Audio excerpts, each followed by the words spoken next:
PG welcomes you in PG point. जो बच्चे CSDMU BEd से रिलेटेड हैं वो ज़रा ध्यान देंगे, फिर चाहे आप बीएड एमएड बीपेड एमपेड वाले हों। अच्छा, मैं पहले ही बता दूं ये फेक नहीं है, क्योंकि यहाँ पर 10 लिखा तो लोगों को लग रहा है अरे 29-10 की बात की गई है। ये 01 होना चाहिए, बाय मिस्टेक हो गई हैं चीज़ें, है ना।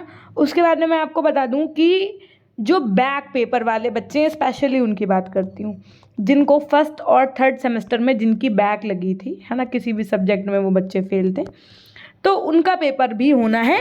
मैम क्या उनकी अलग से एग्ज़ाम डेट आएगी? क्या उनके अलग पेपर होंगे? अलग पेपर नहीं होंगे। जो इस बार बच्चा बी थर्ड सेमेस्टर का पेपर देगा उसी के साथ आपका जो भी बैक पेपर होगा साथ में हो जाएगा। जैसे मान लीजिए आपकी पेपर 1 में बैक लगी है तो उनका जब पेपर 1 होगा तो आपका भी हो जाना है, ऐसा कुछ प्रावधान है। तो क्योंकि इन्होंने जब फॉर्म फिल साथ कराए तो पेपर भी साथ ही लेंगे। देखिए, बैक पेपर के हर छात्र छात्राएं वो भी अपना ऑनलाइन फॉर्म भर सकते हैं। मैम अब ये बैक पेपर का फॉर्म हम कहाँ भरें? हमने कहा आप वैसे पूरी कोशिश करिए कि कॉलेज से भरवाइए, कॉलेज जाकर के बात करिए। नहीं होता है तो फिर आप बैक पेपर का फॉर्म आप किसी भी साइबर कैफ़े से, जो आपके यहाँ जनसेवा केंद्र वगैरह हो, वहाँ से भी फिलअप करा सकते हैं। लास्ट डेट की अगर मैं बात करूँ तो इसकी लास्ट डेट आपकी 7 फरवरी है।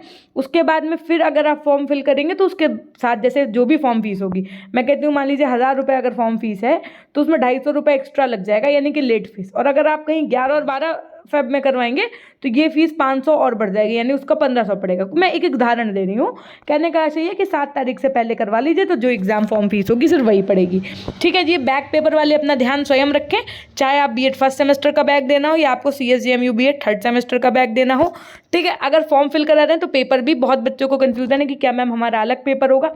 अलग पेपर कुछ नहीं होगा, साथ में ही होना चाहिए। पढ़े कहाँ से? तो पढ़ने के लिए आपको पहले ही पता है कि पीजी पॉइंट यूट्यूब चैनल पर आपको पूरी प्लेलिस्ट मिल जाएंगी अपने अपने सब्जेक्ट्स की।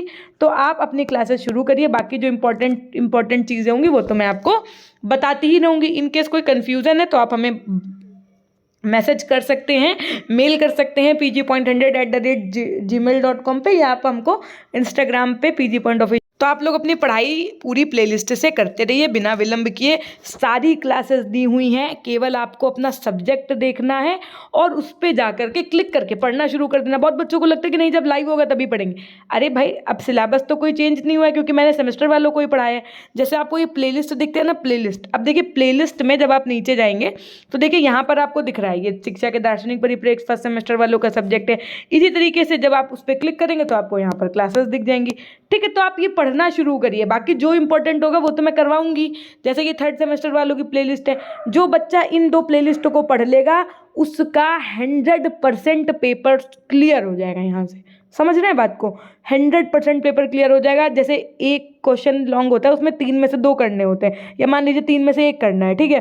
तो मैं ये गारंटी लेती हूँ कि वो तीनों के तीनों क्वेश्चन आपके इन्हीं प्लेलिस्ट से फंसेंगे।